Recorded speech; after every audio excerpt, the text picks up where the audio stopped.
Thomas, who's going to be telling me about the sea life here at Chessington World of Adventures. Hello, Hannah, how are you? Good, thank you.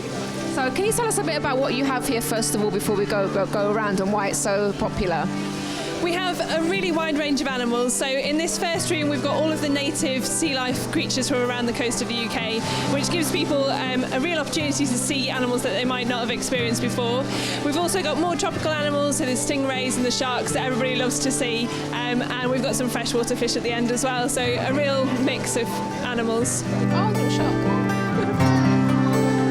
The seahorses, it's always the males that give birth with seahorses. So the males have the big tummies. They do a little mating dance where they entwine tails and dance up and down in the water, and the females will transfer the eggs to the male.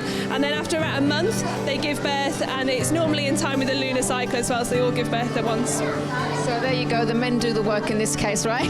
Yeah. And have all the labour pain. Yeah, they do a really good job. They have little practice contractions first, so they make really good dads. Put your hands in with these guys. These guys are cleaner shrimp. So in the wild, they naturally clean the parasites off fish, and so they take your dead skin cells off, or any dirt that you have under your fingernails, that kind of thing. It normally tickles, but they don't have any teeth, so it can't hurt. Now these guys are very interesting, aren't they, Hannah? Can you tell us why? They are. All of the clownfish will start off as males, and then when the group of clownfish needs a female, one of them will actually change from a male into a female. So people are always a bit surprised to find that out, especially as they're really familiar with clownfish. Wow, that's amazing. I really didn't know that. So Hannah, we have the jellyfish here, and I always used to be a bit afraid of jellyfish because they do have a nasty sting. Yeah. Should I be? Not these ones. They have a sting, but it's not powerful enough to get through our skin. So if you see a jellyfish that has 4 kind of horseshoe-shaped stomachs, that is what they actually are in the middle of them, then that means it's a moon jellyfish, and it's not dangerous to humans at all.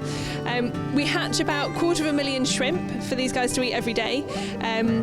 But they're very, very small, and you can sometimes see the orange colour inside their tummies, which are the shrimp.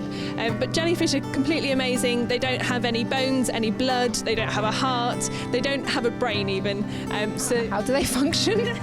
Well, really simply, they just kind of pulse around the sea. They don't really make any decisions or think for themselves at all. So really basic animals. And you know, things like this, I think it's really calming for people we've talked about animals before on the show, and how sort of looking at animals or petting animals and just being around nature in general can really kind of calm you down and put things into perspective, and you kind of start looking at the bigger picture of life. It's not just sort of your little world and your problems that you're going through, but just seeing such amazing things. You can see just how vast, the world is, and nature, and it kind of I think it really calms people down. And it's been proven that watching animals in an aquarium can actually physically lower your blood pressure, so it's doing you good whilst you watch them as well.